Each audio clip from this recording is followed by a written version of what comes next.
The ones who never left. On June 25, 2009, the world stopped moving for a moment. Michael Jackson was gone. That's what we were told anyway. But in the years since that announcement, something strange has clung to the edges of his legend, a shadow that refuses to dissolve. It's made of grainy photographs, half-second glimpses, and the kind of story that gets passed from one true believer to the next until nobody remembers where it started. Ordinary people, all over the world, looking up and swearing, on everything they hold dear, that the king of pop is still walking among us. So before you decide this is nonsense, ask yourself something. How many of these stories would it take before you started to wonder too? Let's start with the one that broke the internet before breaking the internet was even a phrase. It happened mid-sentence. Larry King was deep into an interview, millions of viewers tuned in, when something shifted on the wall behind Jermaine Jackson. Not quite a person, more like a shape that had no business being there at all. It slid from one side of the frame to the other, unhurried, almost deliberate, and then it was simply gone. The camera never moved. Jermaine kept talking like nothing had happened, but online, it was chaos within the hour. People froze the footage frame by frame. They pointed out the posture, the gait, the way the silhouette carried itself, eerily close to how Jackson used to move through the corridors of Neverland. Crew members on set insisted it was nothing more than a stagehand crossing behind a light rig at the wrong moment. Maybe that's exactly what it was. But here's a question worth sitting with. Why would a stagehand have any reason to be in that exact spot, at that exact time, on a night when the cameras were rolling live? The footage was picked apart, pixel by pixel, by amateur investigators who had nothing better to do than stare at a grainy shadow for hours. The network that aired it never issued a statement. Maybe they hoped the whole thing would quietly disappear. It didn't. The clip is still floating around video platforms today, and there are people who still return to it, still pause it frame by frame, hunting for something they can't quite name. That broadcast was the first hairline crack in the official story. And cracks like that don't really heal, they just get papered over. There's also a photograph that circulated for years, allegedly taken near the ranch. A figure in a black cap, sunglasses, dark jacket. In the first frame, he's almost smiling at whoever's holding the camera. In the next, a hand comes up toward the lens like he's trying to block the shot. Then he's simply not there anymore. Is it him? Is it a very committed impersonator? Nobody's ever proven it either way. What would it take to convince you, one way or the other? Drop your theory in the comments because this next one might change your mind. A tabloid ran a small item on a slow news day. A modest house near Lake Dore, Ontario. Nothing special about it, until a neighbor noticed something at midnight. Moving trucks. Then a limousine. Then a thin, pale man stepping out, flanked by security that looked far too serious for a quiet lakeside town. The neighbor only caught a few seconds of him, but she was convinced. It was Jackson. The man was never seen outside again, at least not that anyone could confirm. Weeks passed in total silence, and then, just as suddenly as they'd arrived, the moving trucks came back and emptied the place out. No lease records, no paper trail, no answers. Local reporters poked around and hit nothing but locked doors.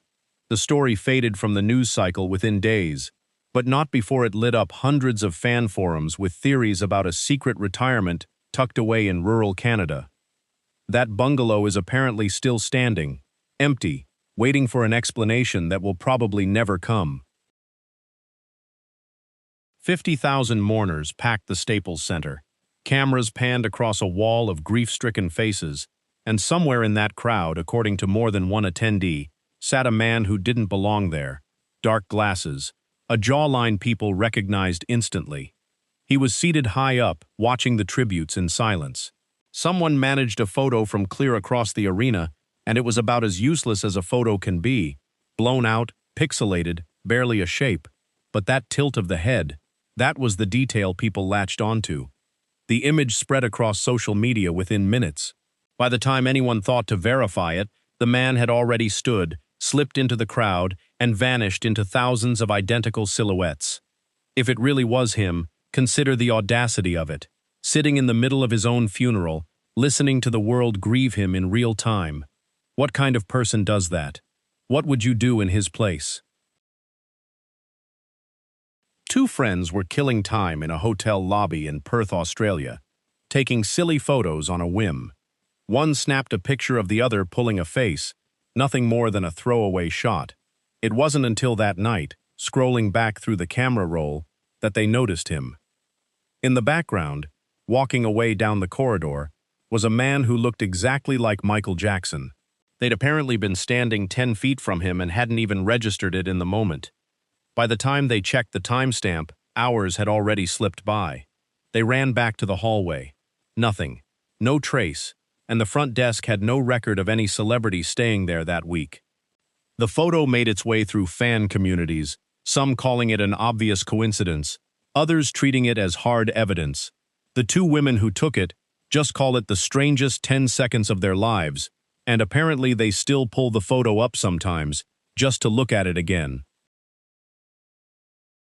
A paranormal investigation crew set up outside the gates of the Havenhurst estate at 2 in the morning, armed with a spirit box, a device built to scan through radio frequencies in search of voices that supposedly don't belong to this world. They asked their question out loud. Could he show them something? Static, a crackle, and then, allegedly, a single word came through clearly enough for all of them to hear the same thing. The word, they say, sounded like moonwalk, delivered in a soft, familiar cadence. They played the recording back more times than they could count. Every playback, the same word. As the sun came up over the empty mansion, the gates were still locked, the house was still dark, but that single word stayed with them long after they packed up their gear. The clip went up online, and the comment section split straight down the middle, half convinced it was clever audio editing, half convinced they'd just heard something they shouldn't have. A 14-year-old fan in Bromley wanted exactly one thing that day, a photo with a Jackson tribute performer. He got his photo, got an autograph, walked away happy. It wasn't until later that night, looking at the picture again, that he froze. Hovering just above the impersonator's shoulder was a face, sharp cheekbones, dark glasses, an expression that looked lifted straight out of an old music video. His mother examined the photo under every light in the house. No reflection, no obvious editing. She insists to this day that it's real. The image made the rounds across the UK, sparking arguments that lasted for months. He still keeps it saved on his phone, still not entirely sure what he believes. His mother has never wavered. She calls it a visitation, plain and simple. What would it take for you to believe something like that? A single strange photo? Or would you need to see it with your own eyes? When Janet Jackson released a tribute song in 2015, a fan named David was listening closely through headphones when he caught something buried underneath her vocals. Deeper, slower, not hers. He isolated the layer, slowed it down, and became convinced there was a second voice tucked into the mix, one that sounded like it was pushing back against the idea that anyone had the right to dig into his private life. He posted his findings, and within hours, forums were arguing over whether Michael himself had somehow ended up on that track. Janet's team never addressed it publicly. The voice was never officially explained. David still plays the isolated clip for anyone who'll listen. Everyone hears something a little different, and nobody's managed to prove it one way or the other. A fan-run sightings database logged a new entry in April of 2010. No photo, no footage, just a brief, second-hand account. A man in a hoodie moving quickly past a cafe in Stockholm's Old Town, glancing up for one instant before disappearing into the crowd. The witness swore the nose, the cheekbones, the posture were unmistakable. The report joined a growing list that already included London, Paris, and Berlin. Whoever that man was, he was never spotted there again, at least not that anyone reported. But for years afterward, fans passing through Stockholm would make a small detour just to walk past that same cafe, just in case. A wedding video from 2017 surfaced online, footage from a Jackson family celebration. The camera drifts across the guests and lingers, just for a second, on a man standing off to one side, half hidden behind a pillar, white suit, sunglasses, but enough of his face was visible to make people stop scrubbing through the video. He stood near Prince and Paris, watching quietly. Nobody in the footage seemed to react to him. No guest ever claimed to know who he was. The video was pulled down within hours of going up, but not before screenshots had already spread everywhere. The family never confirmed anything, but they never denied it either. A groundskeeper who'd worked the same cemetery for over a decade described one particular night that never left him. A man in a dark suit and a fedora, standing motionless in front of the mausoleum. He called out. No answer. He walked closer. The man didn't so much as flinch. Then, just as he closed the distance to about 20 feet, the figure stepped sideways and was gone. No footsteps. No sound at all. Security cameras caught nothing but a smear of motion. That groundskeeper quit 2 weeks later. He told his family it was unrelated, some issue at work, nothing more. He's never told anyone the full version of that night. His former co-workers still bring it up sometimes, and none of them will go near that spot after dark. A lone security guard was doing his rounds through the shuttered ranch back in 2011, long after the rides had gone silent and the gates had rusted shut. Near the old amusement park section, he clocked movement in the dark. He raised his flashlight. A man in a surgical mask and sunglasses stared straight into the beam, then turned and bolted toward the tree line near the old train depot. The guard gave chase and lost him completely. A search team combed the woods and found nothing. In his report, the guard noted the man's build matched Jackson's almost exactly. That report went into a drawer somewhere and was never mentioned again. That guard doesn't work security at the ranch anymore. He won't talk about that night in detail, but ask him about it and watch his expression change. Marcus had spent 2 years chasing celebrity photos around Los Angeles when he spotted a blacked-out SUV idling in Encino. He raised his camera on instinct and fired off a handful of shots through the tinted glass. For just a moment, the driver turned his head. A red leather jacket, long dark hair, a profile Marcus had studied in 1,000 photographs. The SUV pulled away before he could react. He called his editor, who laughed him off the phone. Marcus kept the photos anyway. A decade later, he finally showed them to a documentary crew. The images are grainy, low resolution, exactly what you'd expect from a phone camera through tinted glass. But the outline is hard to dismiss outright. If you've stuck around this long, go ahead and hit that like button. It genuinely helps push stories like this one further. A flight attendant with 15 years of experience on private charters described a night she's never quite been able to shake. A man in a hoodie boarded a flight to Miami out of Buenos Aires, kept his head low, spoke only when necessary.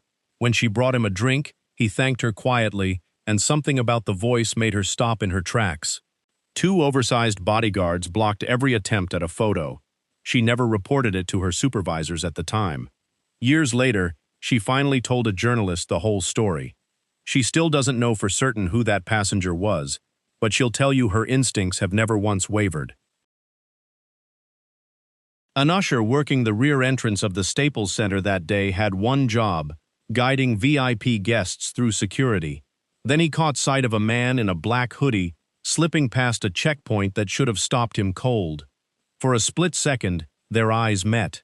The usher swears he saw a flicker of recognition pass across the man's face before he vanished through an emergency exit. He reported it immediately. His supervisor told him to drop it. He never really has. He's repeated that story to a dozen people over the years, and the reactions split right down the middle every single time. Long before his passing, Jackson had genuine, well-documented ties to Bahrain, close friendships with the royal family, months spent there in near-total seclusion after his trial concluded. So when the news of his death broke, some fans immediately pointed back to that connection. In the years since, scattered claims have surfaced. A cafe worker in Manama, a taxi driver near the palace grounds, each one describing the same voice, the same mannerisms, the same unmistakable presence. None of it has ever been verified, and none of it has ever fully gone away either. Somewhere along that waterfront, or so the story goes, someone still insists they watched him walk past at sunset, and that person still tells the story to anyone patient enough to listen. Here's the thing worth sitting with. Jackson isn't the only name people refuse to let go of. Tupac Shakur was declared dead in 1996, and within a few years the rumor mill had already relocated him to Cuba. A tourist in Havana claimed to have spotted a man matching his description at an outdoor cafe in 2003, tattoos partially visible beneath a loose shirt, a fedora pulled low. The photo was blurry enough to argue about for years. The building he supposedly disappeared into was never traced. Elvis Presley supposedly died in 1977, but a truck driver named Jack has told for decades about pulling into a gas station in Kalamazoo, Michigan, in 1988, and finding a man in a jumpsuit filling up a white Cadillac, sideburns and all.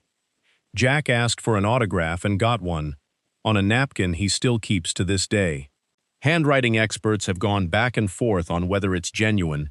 Jim Morrison's grave in Paris draws pilgrims every year, yet a hotel maid in Los Angeles once swore she watched him step out of an elevator at the Chateau Marmont in 1984. Older, heavier, but unmistakably him. She's still at that same hotel, and she still glances at the elevator doors out of habit. A record store clerk in New York has told a version of the same story since 2000. A man walked in, browsed the Beatles section, and when the clerk said his name out loud, the stranger looked up, removed his glasses, and brushed it off entirely, though the voice apparently gave him away. He paid in cash and was gone before anyone thought to stop him. A baggage handler at Seattle-Tacoma Airport claims he watched Kurt Cobain board a flight to Rio de Janeiro in 2006, flannel shirt, long hair, the same tired eyes from every photograph. Security stopped him before he could follow. He still watches the boarding gates out of habit. A former Hollywood costume designer once described spotting Marilyn Monroe browsing a vintage store on Melrose Avenue in 1987. The platinum hair, the walk, all of it exactly as she remembered from working alongside her decades earlier. According to the story, Monroe simply smiled, pressed a finger to her lips, and slipped back into the crowd. A mechanic at a small California racetrack has claimed since the 60s that James Dean once wandered into his garage asking about a Porsche engine, commented on the carburetor, and disappeared before anyone could stop him. He kept that story until the day he died, never once changing a detail. A music producer in Kingston has described running into Bob Marley at a local market years after his passing. The same grin, the same peace sign thrown up before vanishing into the crowd. A charity volunteer in London once believed she'd spotted Princess Diana across a crowded gala in 2002, and a man walking his dog in Kensington Gardens has told anyone who'll listen that he once shared a park bench moment with Freddie Mercury years after his death. None of it holds up under real scrutiny. All of it keeps getting told anyway. Maybe every one of these stories is exactly what skeptics say they are, grief playing tricks on people who miss someone too much to let go. Maybe a few of them are simple hoaxes dressed up for attention. Or maybe, just maybe, there's something in the sheer volume of these accounts that's harder to wave away than any single one of them on its own. So here's the real question, the one worth leaving you with. If someone that famous truly wanted to disappear and still watch the world go on without them, would we actually be able to tell the difference between a ghost story and the truth? Let us know in the comments which sighting in this list you found hardest to dismiss, and which one you think was pure fabrication from the very start. And if stories like this are your kind of thing, stick around, because there are plenty more waiting to be told.